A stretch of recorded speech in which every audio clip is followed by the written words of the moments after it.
प्रणधार सुंदर सर जी, आज इस समय हम लोग जो जिस पृथ्वी पर रह रहे हैं उस पर सृष्टि का प्रारंभ होने का जो संवत है 1,96,08,53,115 वर्ष हो रहे हैं। समय और काल में अंतर होता है। समय की गणना सूर्य चंद्रमा आदि के हिसाब से की जाती है, लेकिन जब सूर्य चंद्रमा का भी अस्तित्व नहीं होता, शिष्ट प्रलय में होती है, उस समय समय तो नहीं रहता, काल रहता है। भारतीय मनीषियों ने समय के बहुत बड़े अंतराल को मापा है और सूक्ष्म से सूक्ष्म भाग को भी नापा है।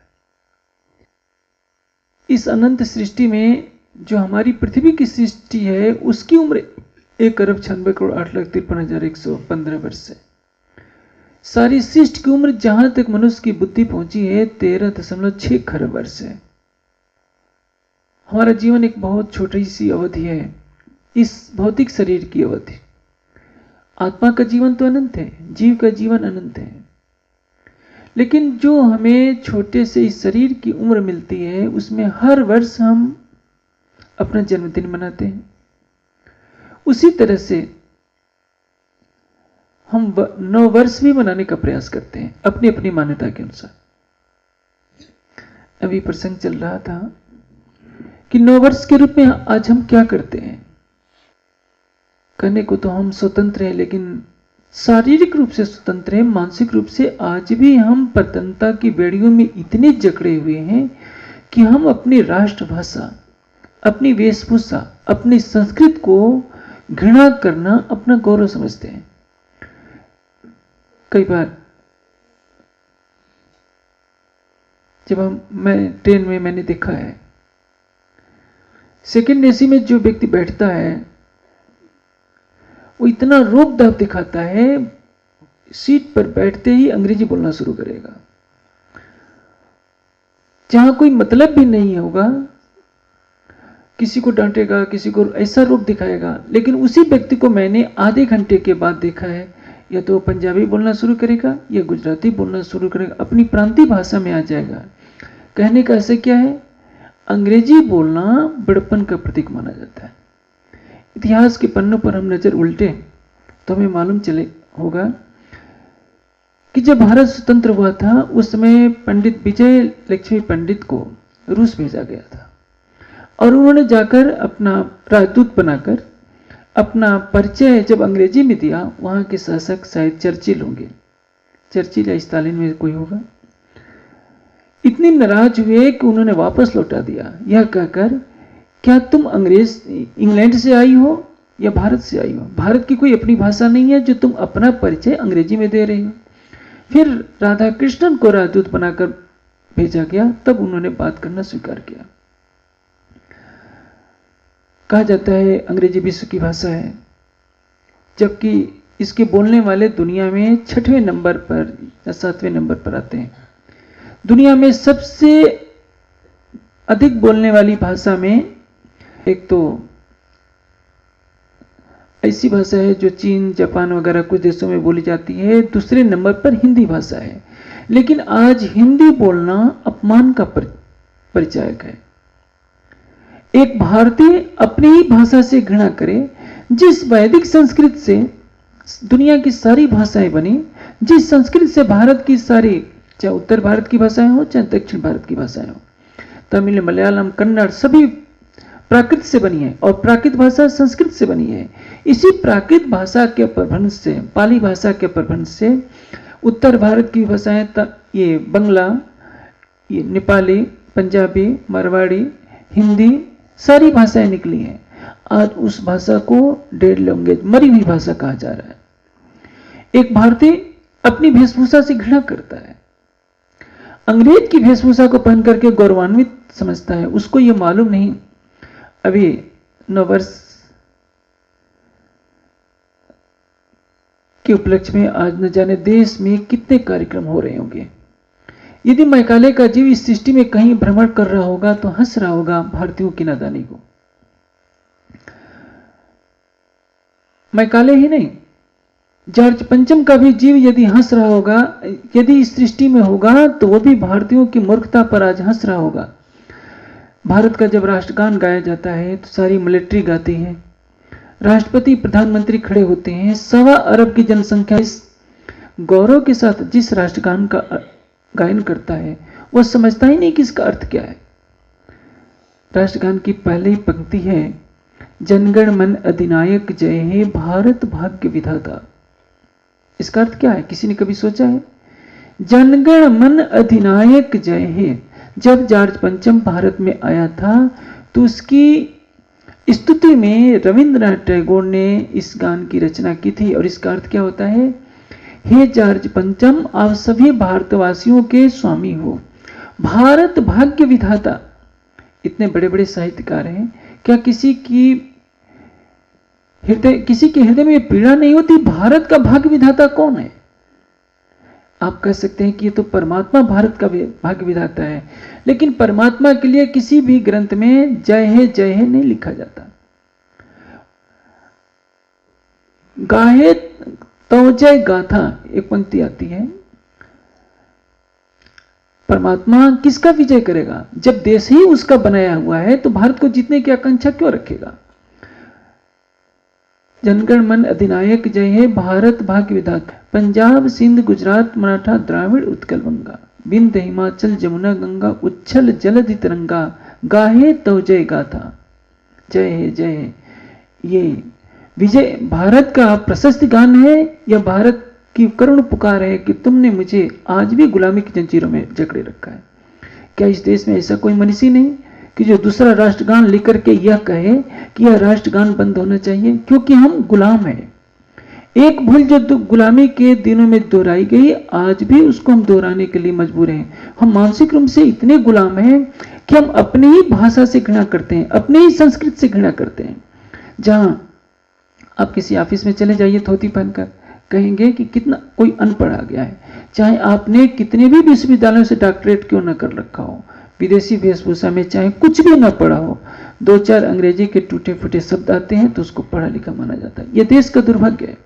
अभी जिस 9 वर्ष को आप मनाते हैं, क्या कभी आपने सोचा है कि अंग्रेजों को तो 12 महीनों का भी ज्ञान नहीं था पहले? ईसा के जन्म से 700 वर्ष पहले रोमन कैलेंडर चला करता था, उसके पहले ओलंपियन कैलेंडर का प्रचलन था जो यूरोप में चला करता था। एक रोमन देवता हुए हैं युद्ध के देवता मार्स, उनके नाम पर मार्च महीना रखा गया। जूलियस सीजर के नाम पर जुलाई का महीना नाम रखा गया, और जूलियस सीजर का जो पोता था जूलियस अगस्त, उसने अपने नाम के आगे अगस्त का महीना। जनवरी और फेब्रुआरी का अर्थ होता है प्रायश्चित मास। जो 4 में एक रोमन देवता की 2 लड़कियां थी कुंवारी, एक का नाम मलिका मई और एक का नाम मलिका जून था। दोनों के नाम पर मई और जून का महीना रखा गया। आप देखिए ये कहां से नामों की चोरी करते हैं, इनका पास तो कुछ भी नहीं। सितंबर क्या है? सप्तम अंबर का अपभ्रंश है। अक्टूबर क्या है? अष्टम अंबर का अपभ्रंश है। नवंबर क्या है? नवम अंबर का अपभ्रंश है। और दिसंबर क्या है? दसम अंबर का अपभ्रंश है। ये 4 नाम भारतीय संस्कृत से लिए गए, सप्तम अंबर, अष्टम अंबर, नवम अंबर और दसम अंबर।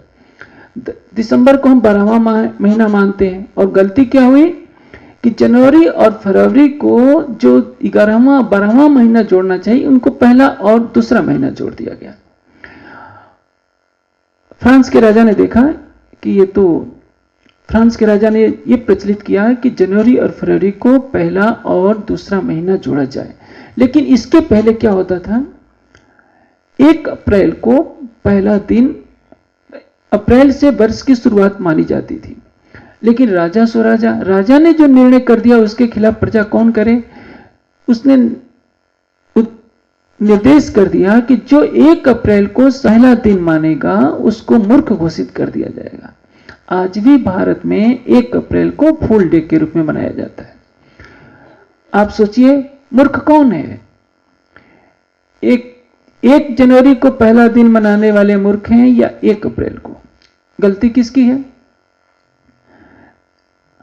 भारतीय संवत्सर के अनुसार चैत शुक्ल का पहला दिन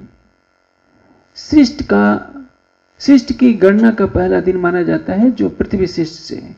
इसलिए यदि अप्रैल को और चैत के शुक्ल का महीना देंगे तो दोनों का समय साथ साथ पड़ता है। इसके पहले क्या है? मार्च का महीना आता है। मार्च का अर्थ क्या होता है?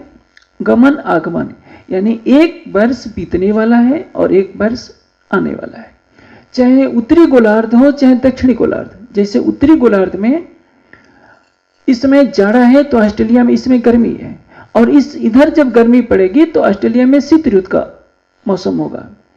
उसी तरह से चाहे मार्च का महीना उत्तरी गोलार्ध में मानिए या दक्षिणी गोलार्ध में मानिए, दोनों एक ऐसा ही बिंदु है मार्च का।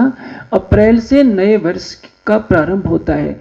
लेकिन एक सनकी राजा ने अपनी बात को मनवाने के लिए 1 अप्रैल को फुल डे जो घोषित किया, आज सारे देशवासी हिंदुस्तान के 1 अप्रैल को फुल डे मानते हैं। कोई विचार नहीं करता कि किस आधार पर 1 जनवरी को वर्ष का पहला दिन मानते हैं।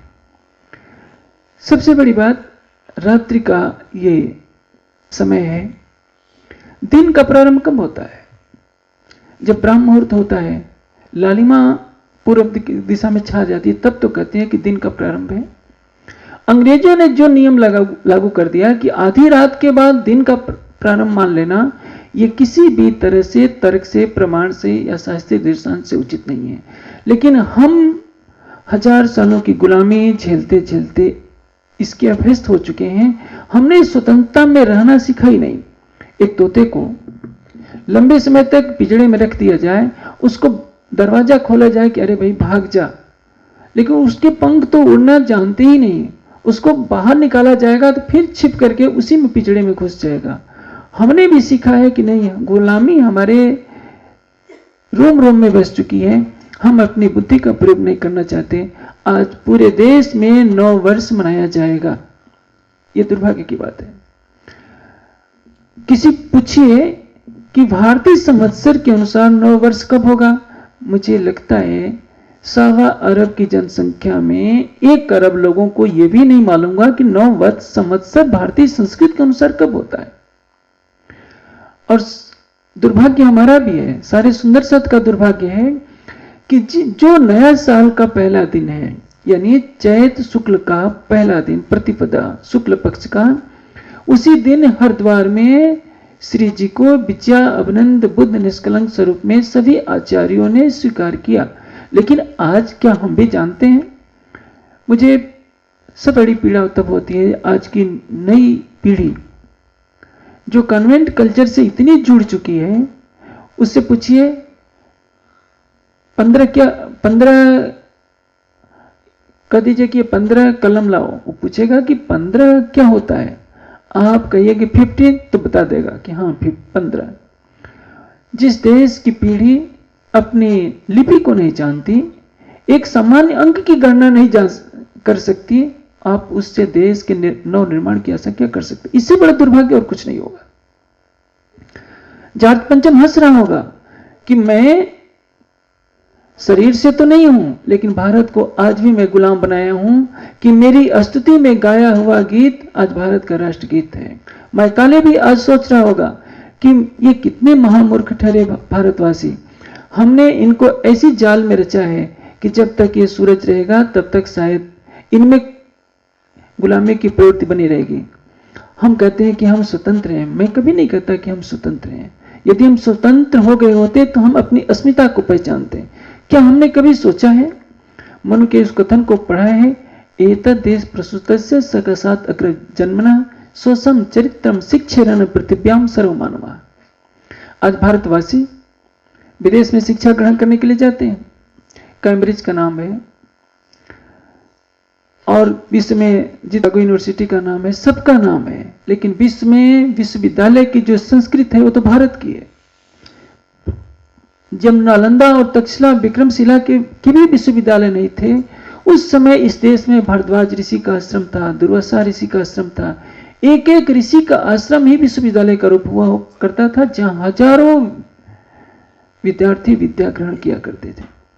हम अपनी संस्कृत के परम गौरव को भूल चुके हैं। जहां तक मैं समझता हूं, एक बात, आज नववर्ष जो विदेशी मान्यता के अनुसार भी हम सोचें, एक विद्यार्थी जो मेरे काफी संपर्क में रहा था, सुंदर साथ है, वो पढ़ रहा था ये शिक्षा चिकित्सा की, जिसको फार्मासिस्ट कहते हैं। कह रहा था कि जब ये साल का पहला दिन आया, यानी 31 दिसंबर की रात को सारे कॉलेज के लड़के खुशियां मनाने के लिए इस तरह से आतुर हो गए, उन्होंने सारे कपड़े निकाल दिए, बनियाइन तो निकाला, नेकर भी निकाल दिया और जंगली जानवरों की तरह नाचने लगे। आप सोच सकते हैं, क्या यह हमारे लिए गौरव की बात है? जिस देश की युवा पीढ़ी पर बोझ रखा जाता है कि वो देश को चलाएगा, उसको तो ये मालूम नहीं कि हमारा साल का नया दिन क्या है, और वो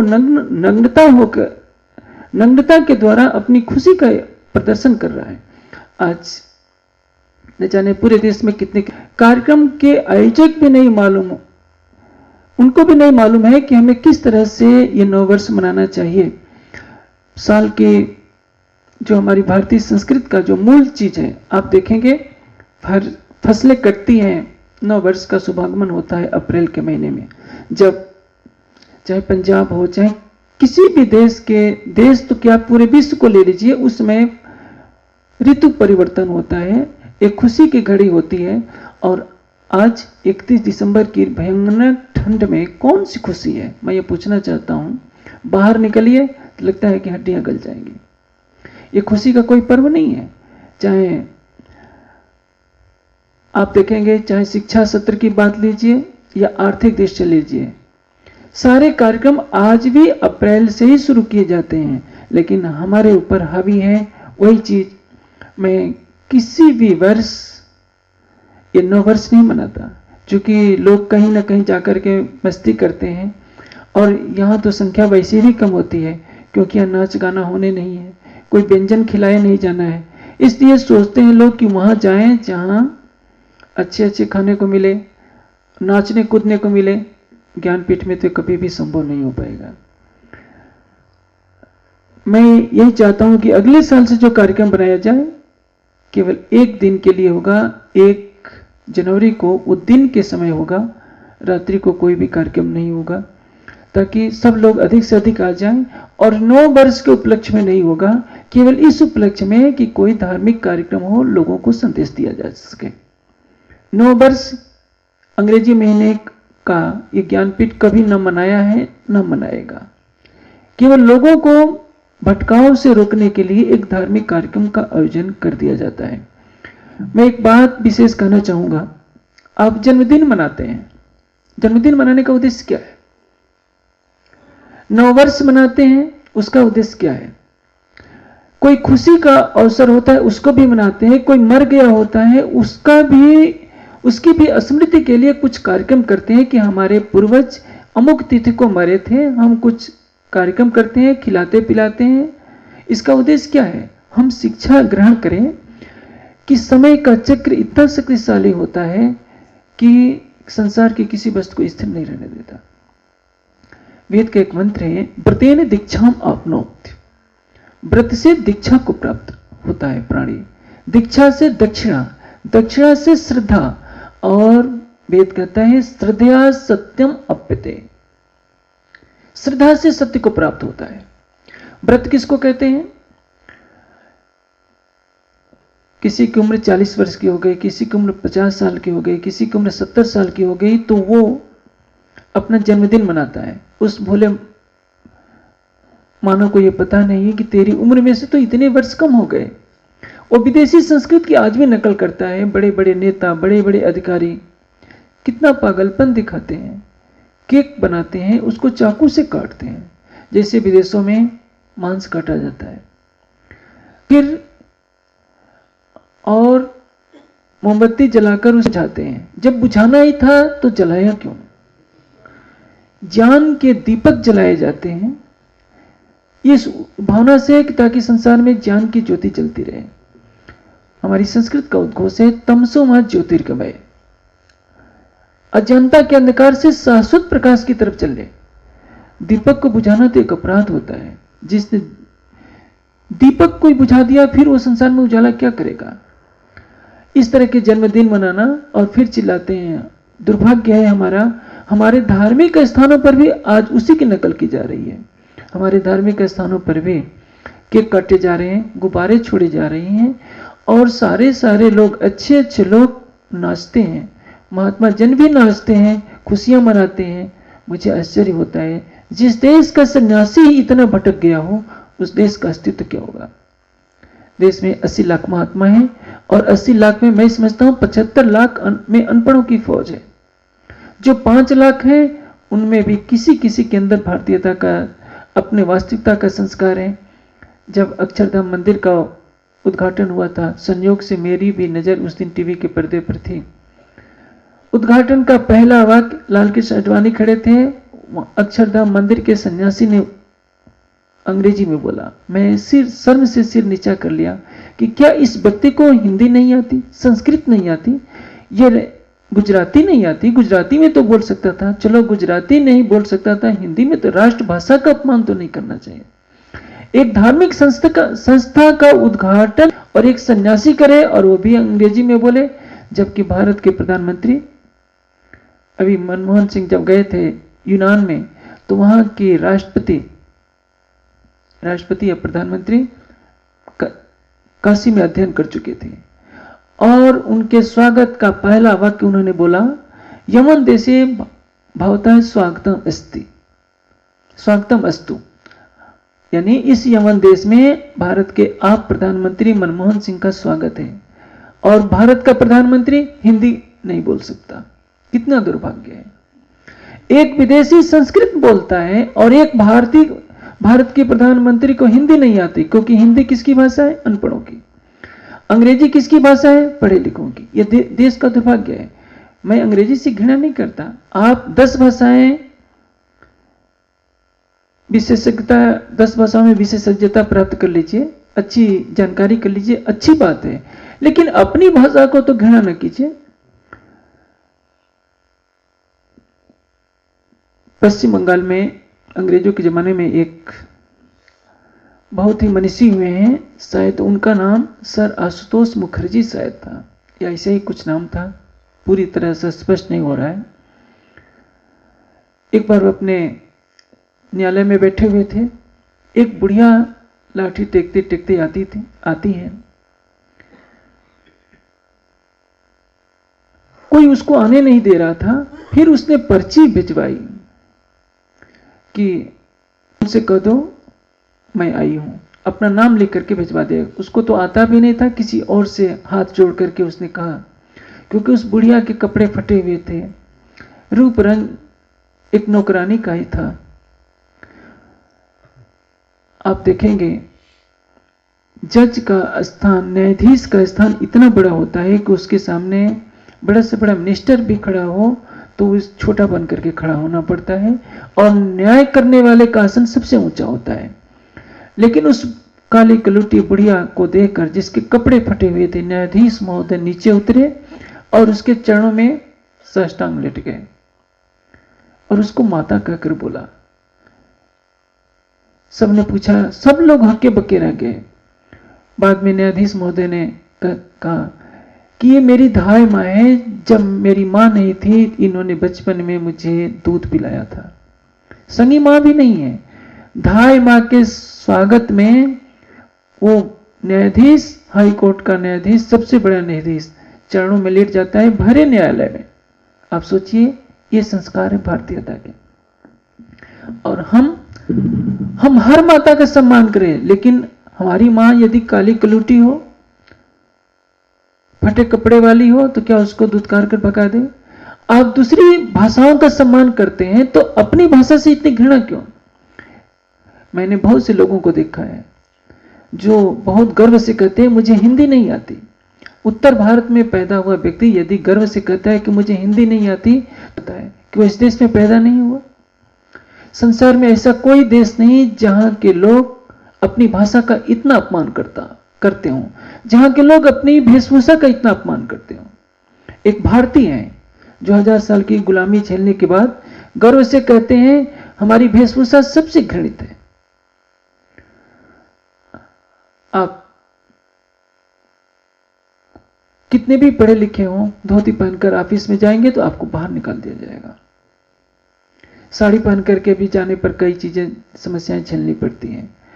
जहां के विश्वविद्यालयों में दीक्षांत समारोह होते हैं तो विदेशी वेशभूषा में किसकी शिक्षा दी जा रही है? क्योंकि यहाँ के लोग अपने आत्मसम्मान को नहीं जानते, अपने आत्मगौरव को नहीं जानते। और खुशी में आज 9 वर्ष में भी आज के दिन यही होगा। यह ध्यान रहे, मनुष्य जब भी बड़ा बनेगा, महान बनेगा, अपने उच्च आचरण से बनेगा, अपने वस्त्रों से नहीं। वस्त्र आपको सभ्यता की याद दिला सकते हैं, संस्कृत की याद नहीं दिला सकते। संस्कृत आत्मिक आंतरिक वस्तु है और जो पहनावा दिखाई दे रहा है वो बाह्य है। हम अच्छे कपड़े पहनकर 5 स्टार होटल में रह सकते हैं, देखने से हमें लगेगा कि हम बहुत सभ्य हैं, लेकिन क्या हमारे अंदर का चैतन्य इतना सभ्य है?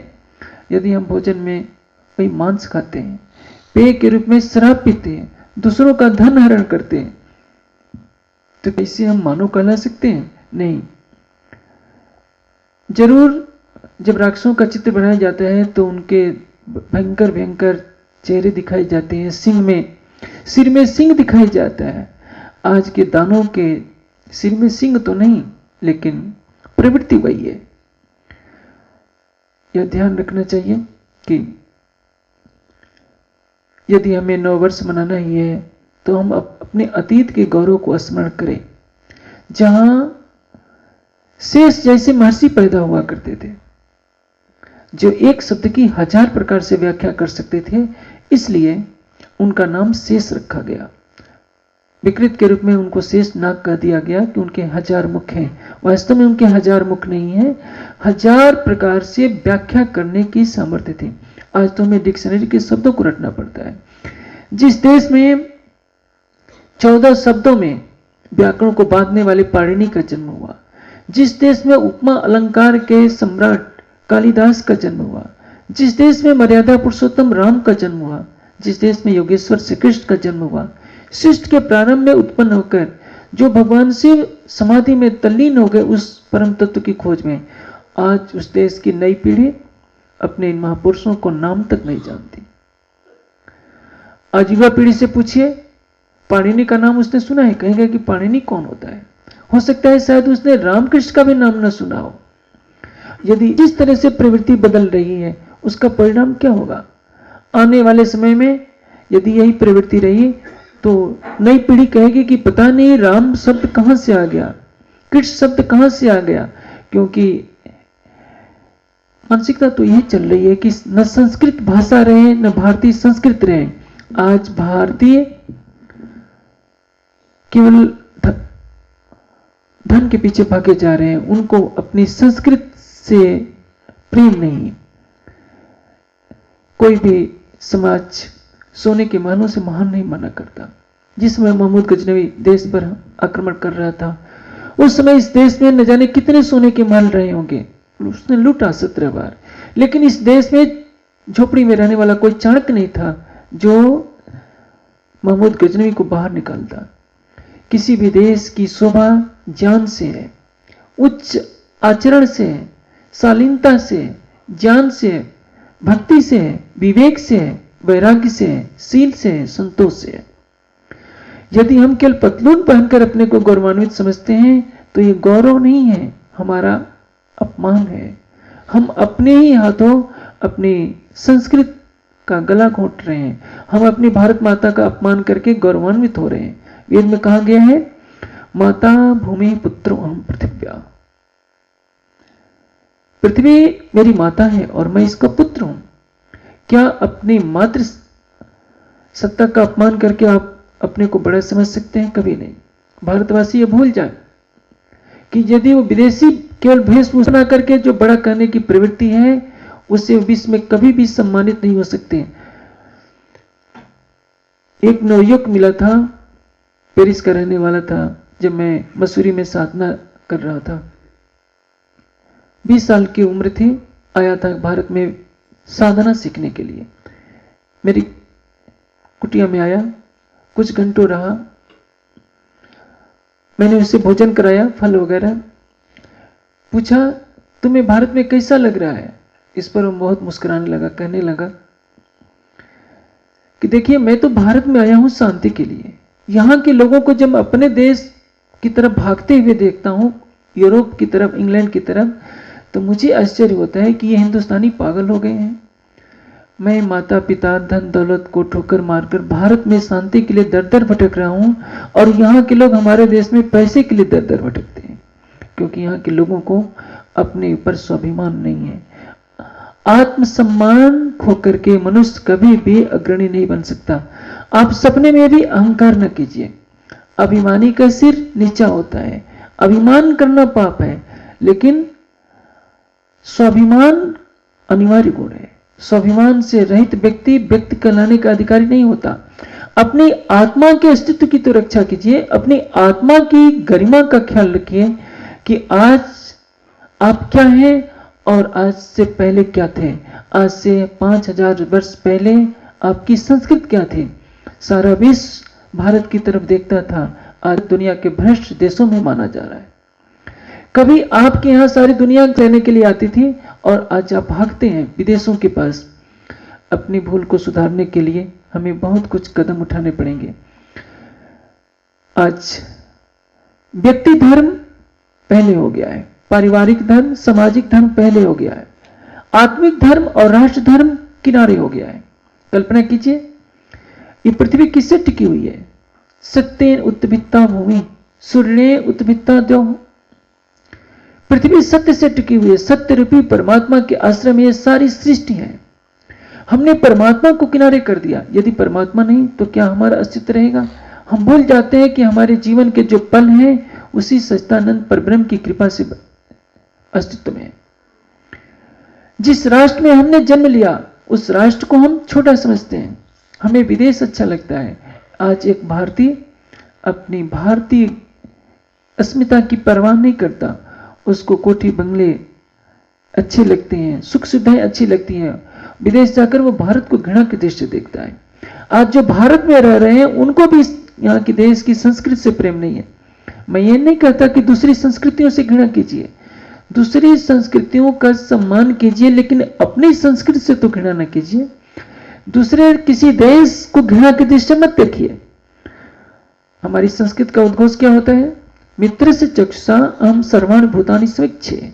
मैं इस संसार के सभी प्राणियों को मित्र की दृष्टि से देखूं।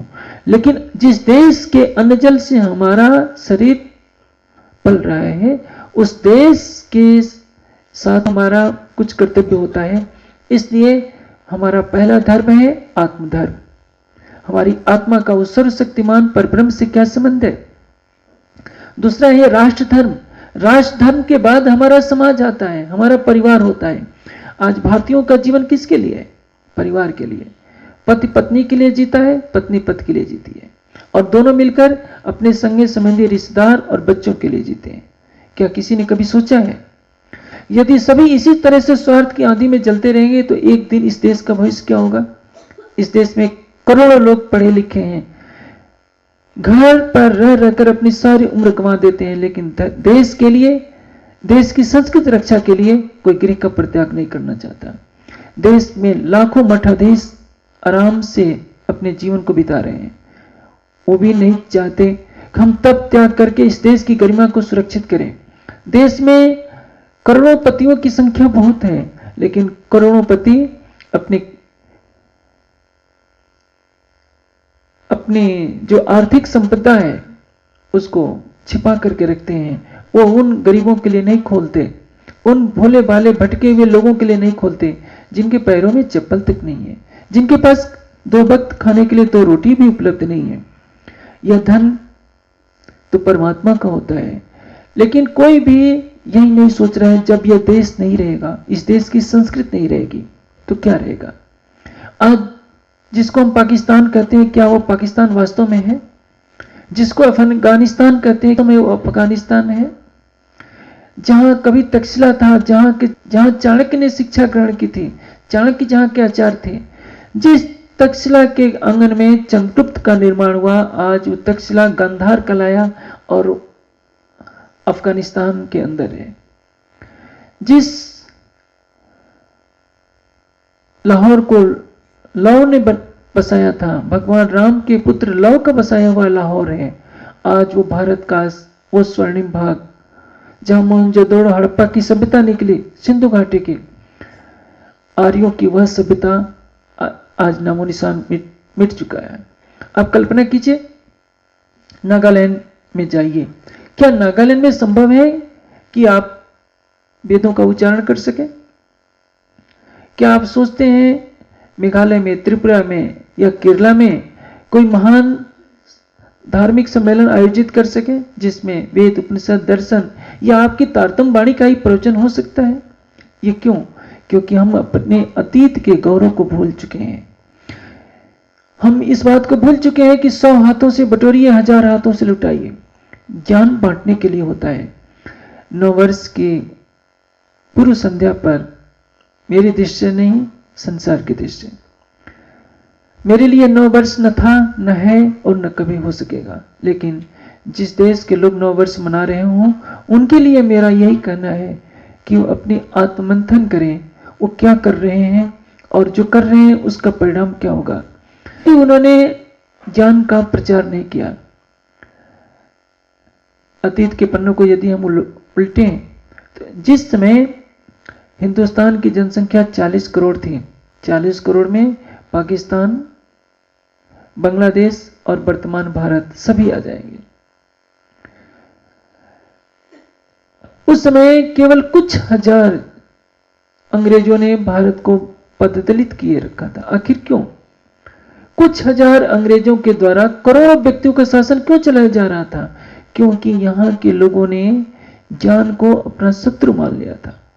यदि आप संसार का कल्याण करना चाहते हैं तो आत्ममंथन करना होगा। जैसे हर व्यक्ति अपने जन्मदिन पर व्रत ले, अपनी एक बुराई को छोड़ने का और एक अच्छाई को ग्रहण करने का। इसको कहते हैं व्रतेन दीक्षाम अपनोत।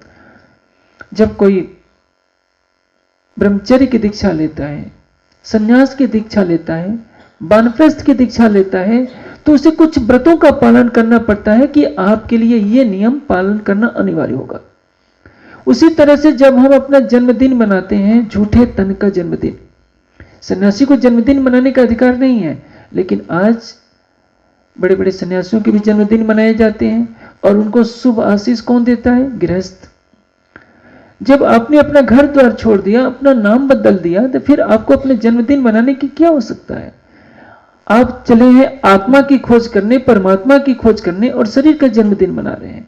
यह भारतीय संस्कृति की मर्यादा के विपरीत है। किसी भी सन्यासी का जन्मदिन पहले मैंने कभी नहीं सुना था, कि मैं आज सुन रहा हूं। पहली बात तो जो लोग भी अपना जन्मदिन मनाते हैं, ये उचित नहीं होता। महान पुरुषों की जन्मतिथि को याद किया जाता है कुछ प्रेरणा के लिए। आजकल तो विवाह की भी वर्षगांठ मनाई जाती है खुशी खुशी, कभी कुछ की वर्षगांठ, लेकिन कोई इससे प्रेरणा नहीं लेता कि आज की तिथि पर हमें क्या करना चाहिए। मनुष्य की महत्ता किसमें है? कि वो व्रतधारी है।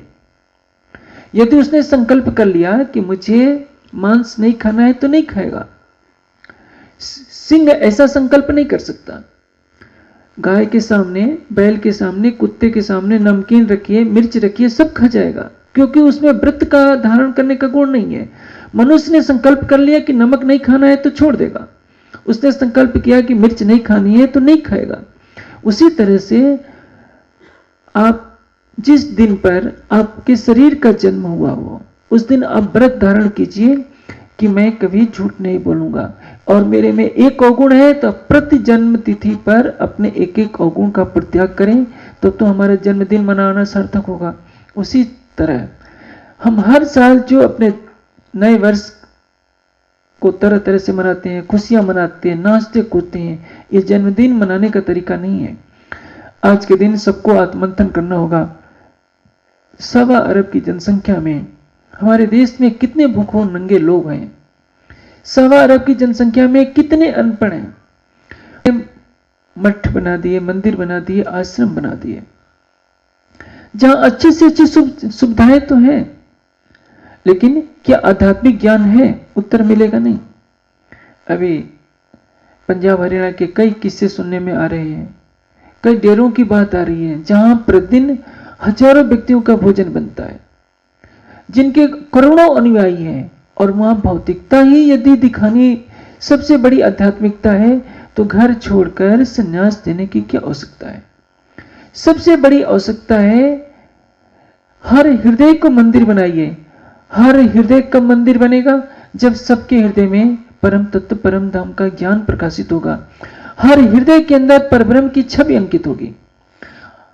हमने ईंटों और पत्थरों को तो परमात्मा मान लिया, लकड़ी की मूर्तियों को हमने परमात्मा बनाया, 56 प्रकार के भोग उनको हम लगाते हैं, लेकिन एक चेतन प्राणी जिसके अंदर साक्षात परमात्मा का वास है, गीता कहती है ईश्वर सर्वभूतानां हृदय से तिष्ठति अर्जुन, हम उसको दुत्कारते हैं, उसकी करुण पुकार नहीं सुनते।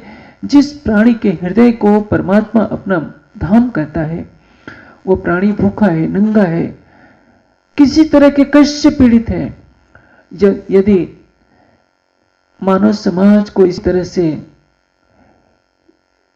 तड़पते हुए देखकर हम अपनी पूजा पाठ में मग्न रहे, हम अपने आश्रमों और मंदिरों में और मठों में आराम करते रहे, तो ये कभी भी परमात्मा के द्वारा हमारी पूजा पाठ स्वीकार नहीं की जाएगी। यह ध्यान रहे।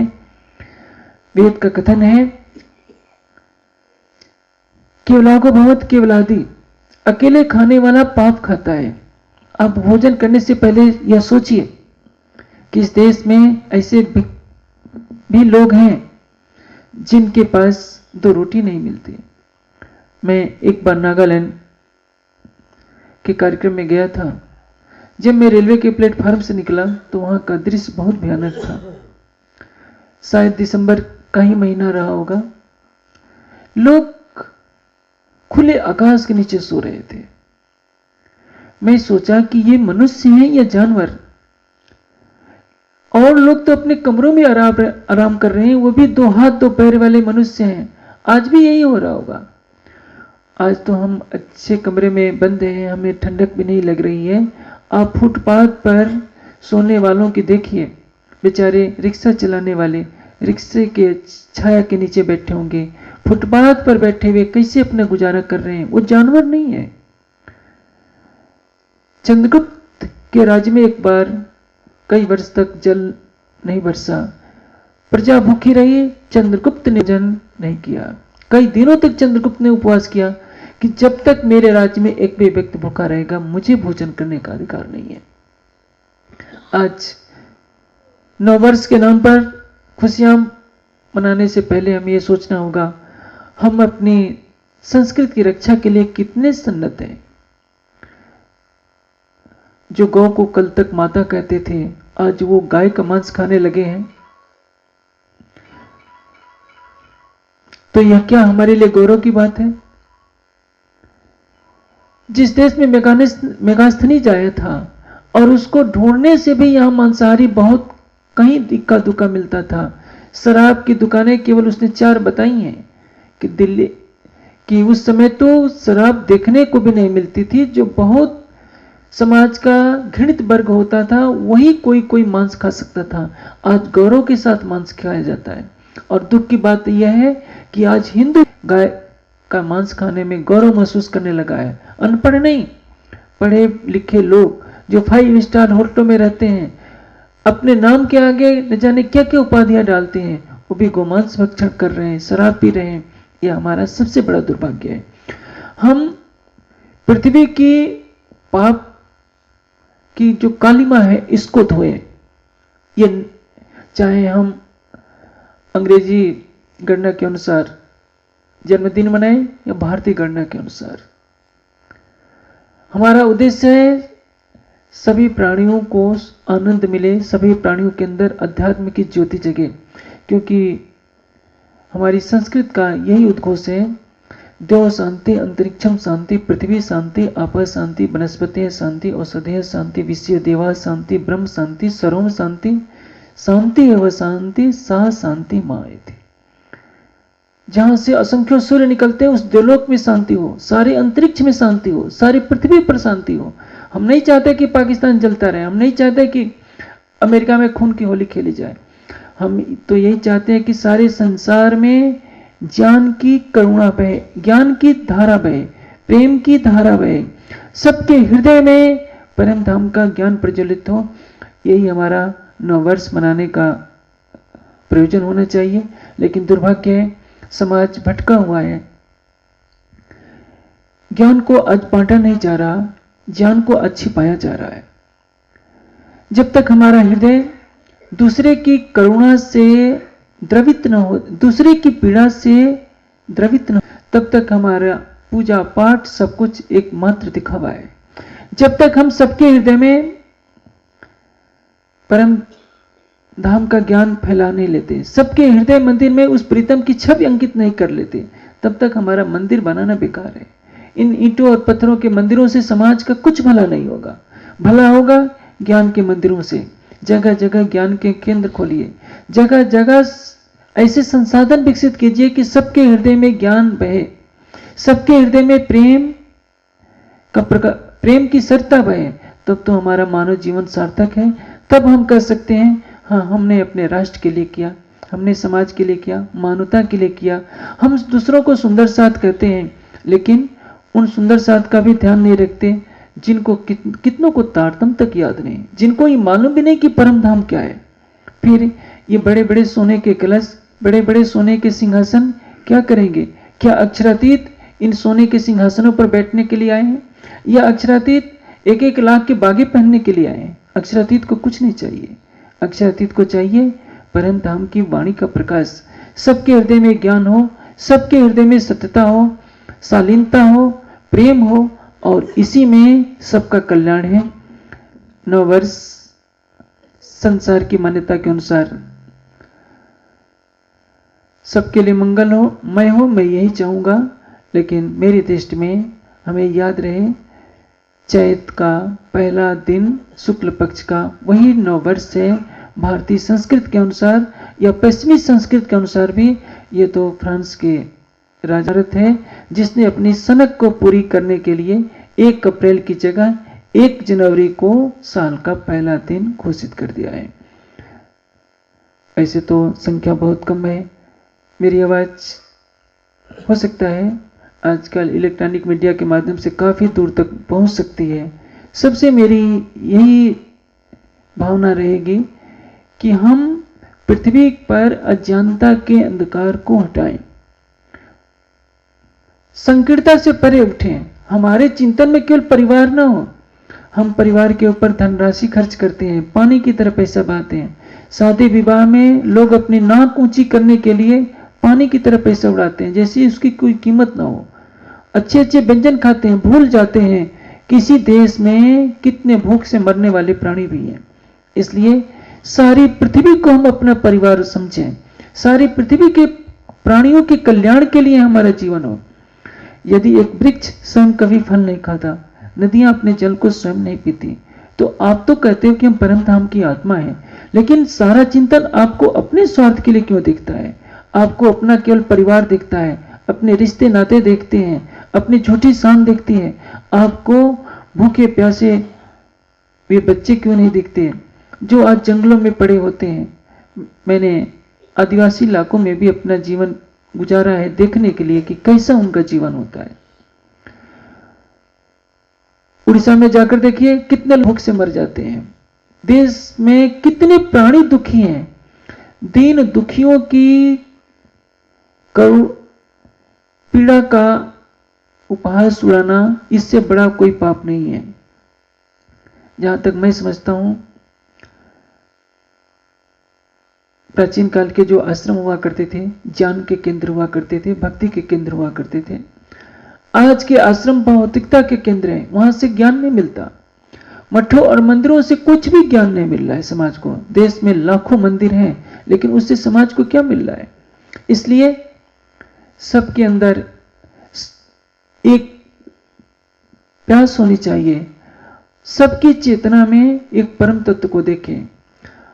हम आत्म केंद्रित न हो, संपूर्ण मानवता के प्रति हमें अपने ध्यान को केंद्रित करना पड़ेगा कि सबके सुख में अपना सुख, सबकी आत्म जागृति में हमारी आत्म जागृति, और सबको प्रेम देने में ही हमारा प्रेम पूर्ण हो।